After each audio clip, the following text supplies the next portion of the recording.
On the show today, Liberty Baseball does some yard work, and we sit down with the softball spark plug whose senior season has taken a challenging turn. Plus, we catch up with a former Flames hockey standout who just finished his first season as a pro. It's all ahead on this edition of Game On.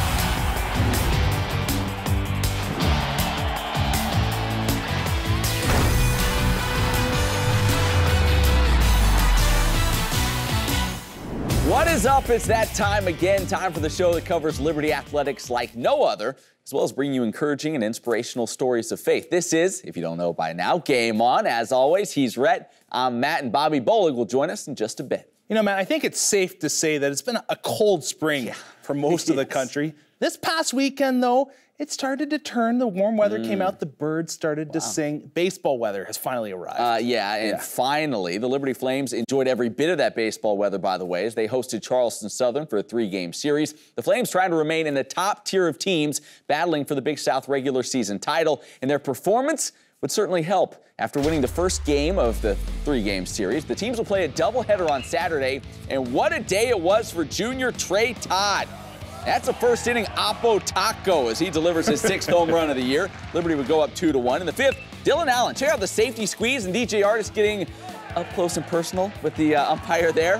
Not too comfortable. This was a little bit more in the swing of things for the Flames. Trey Todd, one more time, 2nd home run of the day, and the Flames would go on to win the first game of the doubleheader 8-4 as Todd finished 4 for 4 on the afternoon. He wasn't done yet, by the way. Game 2, Military Appreciation Day. The Flames do a great job, as always, recognizing our military. And then it was back to that Trey Todd guy. 2 more hits, including this grand slam, as Liberty pummeled Charleston Southern 9-1, thus completing the series sweep. Head coach Scott Jackson talked about the impressive performance and how much the fan support played a factor.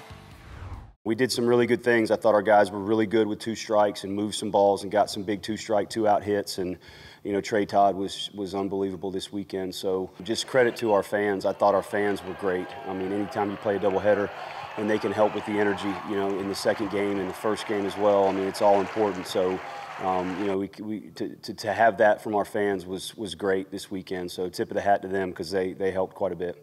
So here's what the Big South standings look like after the Flames break out the brooms. Liberty moves up to 3rd, trailing only Campbell, who they beat in a series earlier this year, and High Point. The Flames certainly appear to be hitting their stride as they now lead the conference in runs, on base percentage, and fielding percentage, and are also 3rd now in ERA. All of this building towards the Big South Baseball Championship, which Liberty will host in late May. Well, the Lady Flames, coming off a series win over Radford, had their sights set on ACC opponent Virginia Tech this past week. Earlier in the year, the Flames traveled to Blacksburg and fell to the Hokies 1-0. This, though, would be a new day. Top of the first, Caroline Schoenwald would reach base on a leadoff single. She would steal 2nd and then be able to take 3rd on an overthrow. With 2 out, Schoenwald would score on a Flames fielding error. Flames would be down not long, though. Amber Bishop, she would jack a solo shot to right center field, knotting the game at 1. Hokies would produce 2 more runs in the 3rd, bases loaded, and Kana Davis single to left, making it 2-1. Then Jacqueline Amader would allow another Tech run to score on an errant throw. Bottom of the 5th now, Flames down 3-2, bases loaded, 2 out, the perfect setting, and Autumn Bishop at the dish. She would make no mistake on that pitch. The grand slam, the actual first grand slam in Liberty softball stadium history, would give the Flames a 5-3 lead. They would not let go of that lead, eventually winning the game 6-3. The win was the 150th in the career of head coach Dot Richardson. However, Coach Dot was happier with her team's resiliency. It was really exciting to see us come back. We haven't done that in a while, and when you're able to respond like we did, and with just starting 1 batter at a time, and for us to respond that way aggressively, which I love about, you know, Autumn Bishop, she's just so aggressive. For it to go over for a grand slam was really, really fun to watch. Hard to believe now there are only 10 games left in the Lady Flames schedule for this season. With that, let's take a look at the conference standings. Liberty and Longwood separating themselves from the pack and are sitting atop the Big South with 12-3 conference records. Remember, Longwood took 2 of 3 from Liberty just over a week ago. Positions 3 through 7 are up for grabs at this point, although Charleston Southern is dropping down the standings, having lost their last 6 games. Campbell, however, on a bit of a streak, having won their last 3 and have their next series against basement dweller Presbyterian. Well, we continue talking Liberty softball as our own Bobby Bolig joins us now. And Bobby, this program has gotten better and better under Dot Richardson. And one player that's been along for the ride has been Tori Zavodny. You had the chance recently to sit down and talk with her a little bit. I did. I also got the pleasure to sit down with a lot of the senior athletes this spring. And this one in particular, I will say, was one of the most challenging. You know, her story started out just like all the others, wanting to end her career the best she could. Like every great testimony, there comes a test. And for Tori, hers came when she least expected it. Hits it hard to center. I don't think that one's going to get run down. 3-run bomb. Liberty up by 2. Zavodny, the 3-batter. When did, though, softball become, such a big part of your life? When was it? I had to be 6 or 7. I remember playing on a really, junky field, but I loved it. I loved going to that field every day. Growing up in each age group, there was just something more to look forward to, whether it was a cool uniform or, a girl to look up to, whether it was my sister or another girl on the team. So there's 4 girls in the Zavodny family. You're the youngest. Yep. And there's Zavodny history in the Liberty program. Now, with you being the youngest, what have you learned? Yeah, it's been hard. I've wanted, Really? yeah, I mean, normally the youngest gets away with everything, Right. But, I wanted to be the best, even though I was the youngest. Katie played here, so she graduated 2014, and she was like, Tori, this is amazing, like the coaches are awesome, this brand new facility is being talked about, and I was like, oh, okay. You signed with Liberty, and you come here, and it's a completely different coaching staff than you signed with. What was the biggest challenge for you in that process? Yeah, well, just, getting to know the coaches. Right. And I know they were kind of the same way. They were going to be in their 2nd year, so they're getting to know all of us. So that was, an interesting thing to come into, but it was more of, they were open to so many things because they were ready to get this program, where they want it to be. And now it's your senior year, the year I feel like everybody looks forward to. It's going to be the year. And first conference series against Campbell. You're going in, it was the 1st inning, walk me through exactly what happened and, what was going through your mind, what did you feel? 0-2. Well, it was a short ball, I was running towards it, and our second baseman, Amber Bishop, was running back, so I just stopped. Zavodny's not going to come up with it, collides. And my leg just gave in, it completely gave out. And it was weird because when Maggie, my trainer, got out there, my knee kind of relaxed, and I was like, maybe I'm okay. And then I got up and my knee ended up giving out when I tried to jog. And so we knew that it was, I had to come out of the game at the time. And then we got the MRI and got the results. You hear this story and it happens to so many athletes, but I feel like you really don't understand it until you experience it for yourself. Yeah. I look down and it sucks.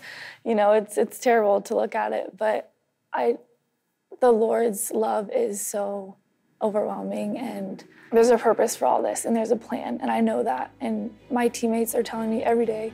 My coaches are encouraging me. I mean, people I don't really even know are reaching out to me, and it's just amazing. And I will say, I think everybody knows you for your big personality. If they see you in the dugout, they might not see you, but they will hear you. So knowing that you'll be in the dugout for the rest of the year, what legacy do you want to leave behind on this program? Because everyone wants to leave, something behind. I look back and I realize all of the different teams I was on, and I was always so loud and energetic and just the leader on that team. Whether I was, performing well or not, I was just the loudest one, constantly always yelling and talking, and that's just the joy that the Lord has given me in this sport, and I know there's going to be a purpose for this, and I'm excited for it. Whether it's my testimony when I'm a coach, that's awesome. If I can positively affect someone 10 years from now just because of this, then I'll be at peace with what's going on. But now I've embraced that I have to be a different type of leader. I have to lead from the field. One of my coaches said, you know, you have to lead from your crutches. And, you know, I can do that. You know, that's my next 200 feet. That's my next goal, is to mentor to my team, even from the bench. Well, kind of an interesting backstory to this interview. We had scheduled it, I know you had scheduled it before the injury happened, and we thought, oh, what a heartbreaking injury. She won't still want to sit down and talk about it. But she reached out to you and said, no, I want to share my story. She was passionate. And when we sat down, it actually was only a couple days after the incident happened. So it was hard to talk about at first. But you saw it in the interview, you could hear her. But not only is she passionate about the game, but she's also passionate about her teammates and wanting to be a coach. So I thought that was an interesting part, that she kind of gets an early start now. Yeah, bright future in coaching for her, no doubt. Bobby, you're the glue that holds this show together. We appreciate it. That's right. Back over to you. Thanks, guys. Well, one look at their record, and it is easy to see that this has been a special season for the Lady Flames lacrosse team. This past week, the Flames had the tough challenge as the Winthrop Eagles came to town.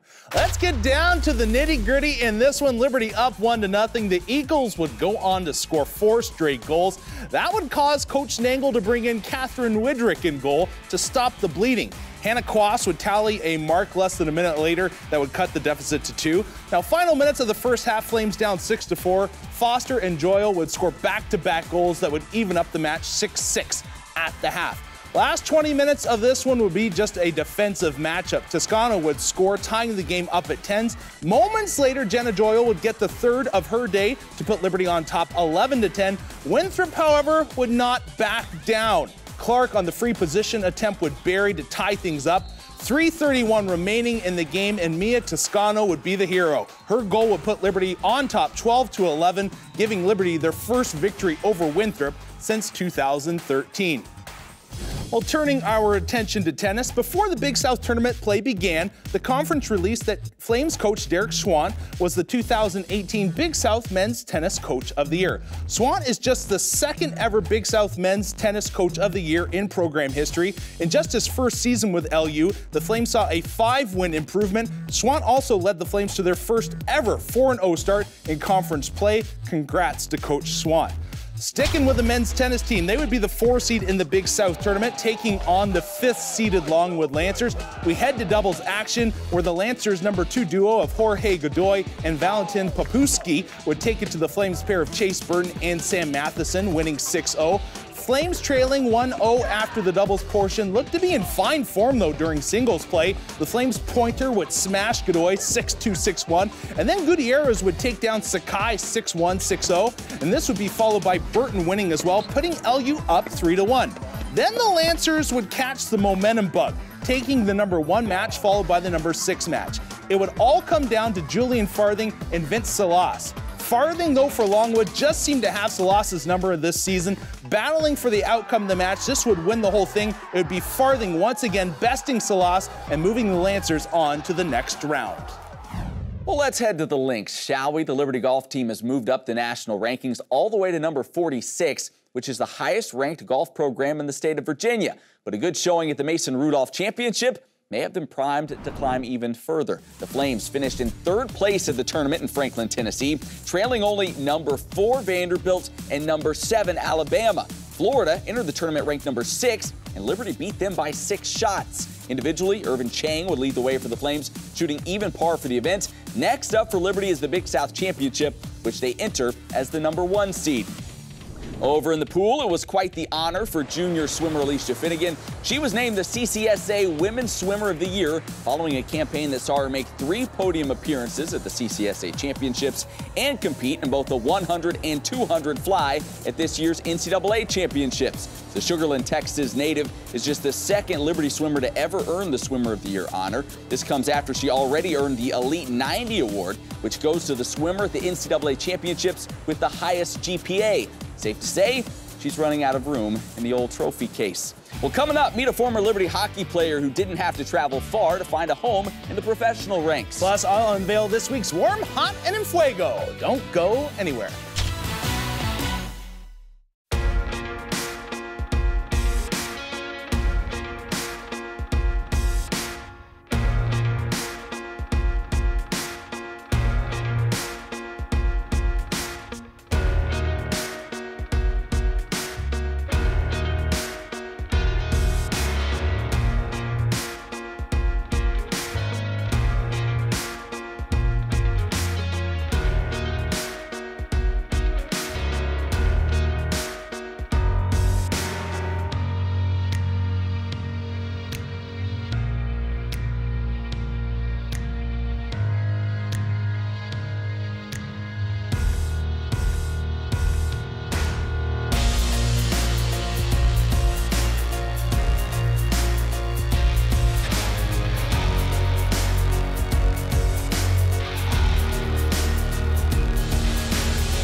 there, friends. Welcome on back to Game On. You know, making it at the professional ranks of any sport is tough, especially if you've taken a few years off. That was the case for former Flames hockey player Cam Bakker, who has proven to himself this season that he has what it takes to continue a career in hockey.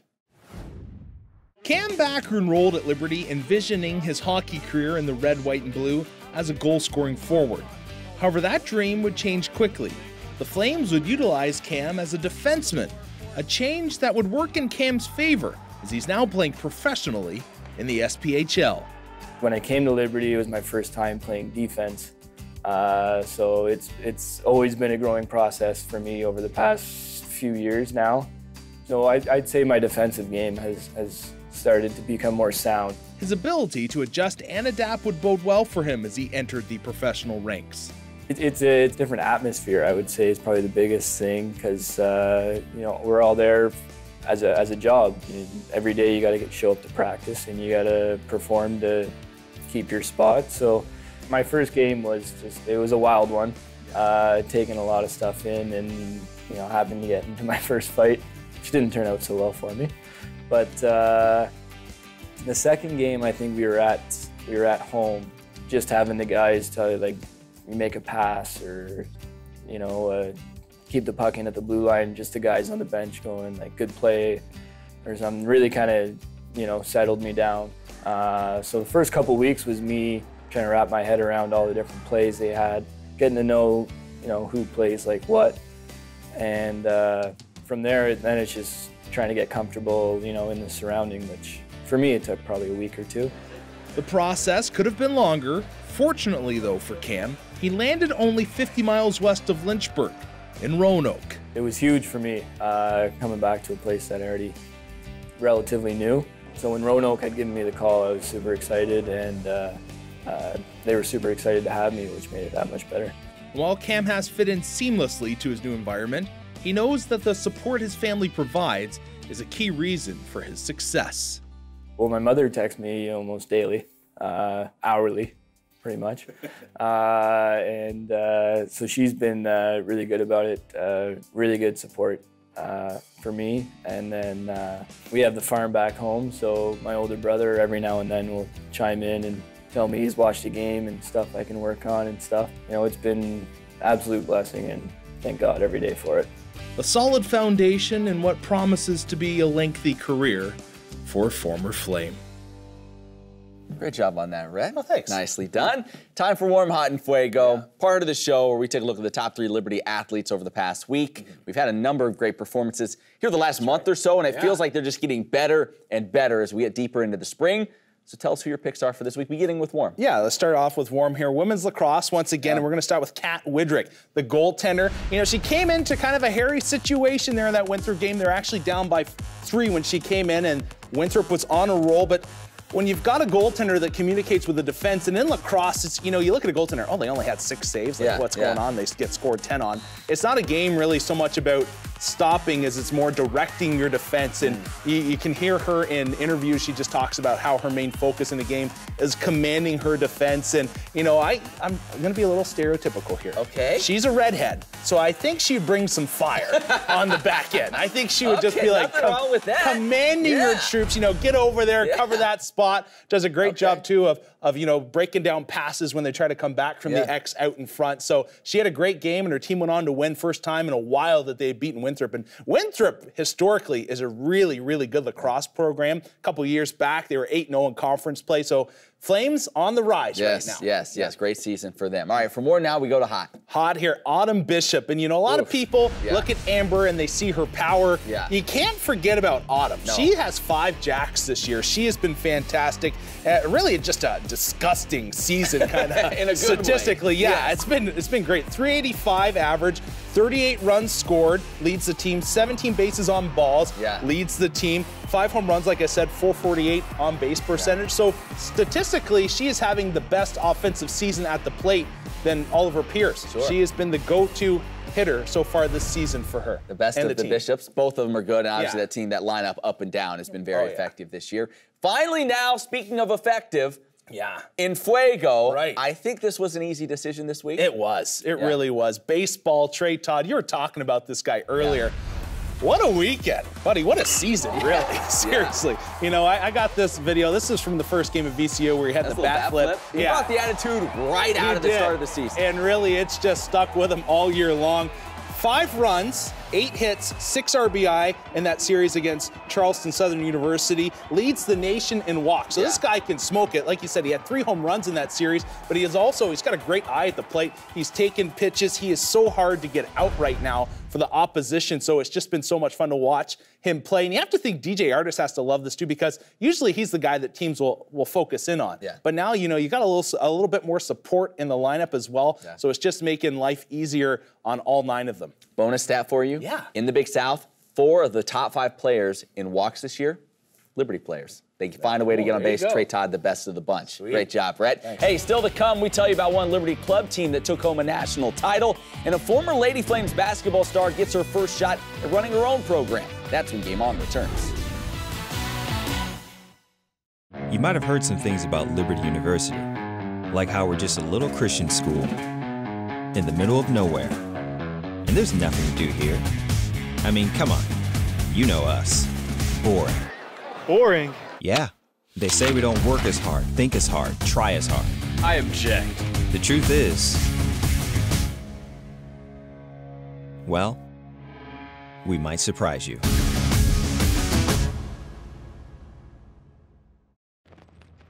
We the people. We are innovators, dreamers, leaders. Yeah, we feel pain. We get tired, but it won't stop us. God's call is our pursuit, and we will champion His name.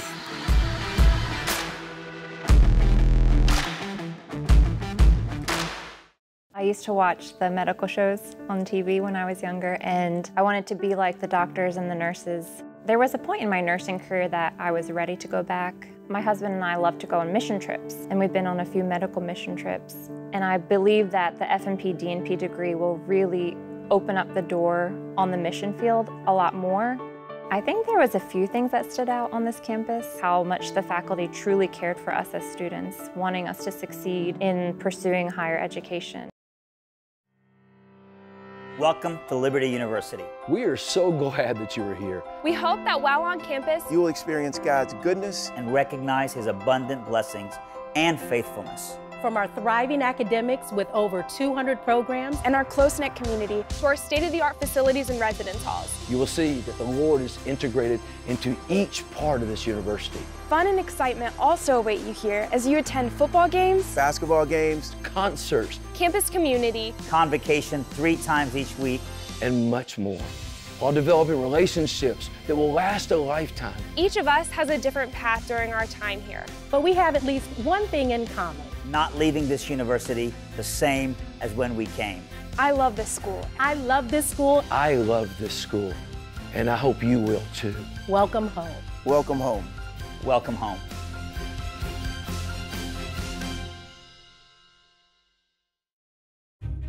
Every athlete has a story. Why do they strive? What drives them? Are they just doing this for a game?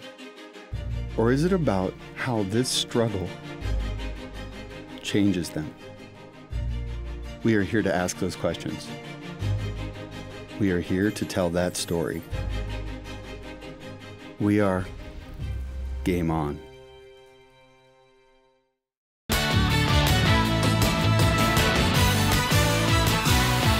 Hey there, welcome back to the show. You know, Liberty is host to one of, if not the premier club sports programs in the nation, and it's a regular occurrence for them to bring home hardware throughout the course of the year. And this time, Matt, it was the women's disc golf team's turn. That's how you do it. Yeah, right that was pretty classic. This wasn't close either. The Flames actually took 40 less shots than runner-up Southern Arkansas. In the meet as well, 2 Lady Flames earned All-American honors. Heather Wyatt finished individually in second place with 102 shot total, while Alex Lambert had a shot total of 109. Congrats to Lady Flames Disc Golf. Absolutely. And finally, Megan Lusinger, formerly Megan Frazee, was one of the best to ever play basketball here at Liberty. A two-time Big South Player of the Year. She went on to play in the WNBA and overseas, and now she gets the chance to lead her own program. Nice. On Monday, she was introduced as the new head coach at Evangel University in Springfield, Missouri. Lusinger will take over that NAIA program after spending the past 2 seasons as an assistant at Valparaiso. In a statement, she said she's excited for this opportunity to influence the lives of her players both on and off the court. Congrats to her. Did a story with her a couple years back. Look forward to doing another one in the future now that she is a head coach. You know a little about Evangel. It's the alma mater. Yeah. You got to sneak that in there. Yeah. Thanks for that. Hey, we're about out of time this week. As always, hit us up on social media at GameOnLU on Facebook, Twitter, Instagram. And check out our old stories as well at GameOnLU.com. Old, but good. Yes. That's right. He's Rhett. I'm Matt. You saw Bobby earlier. Thanks so much for watching. We'll see you right back here next week.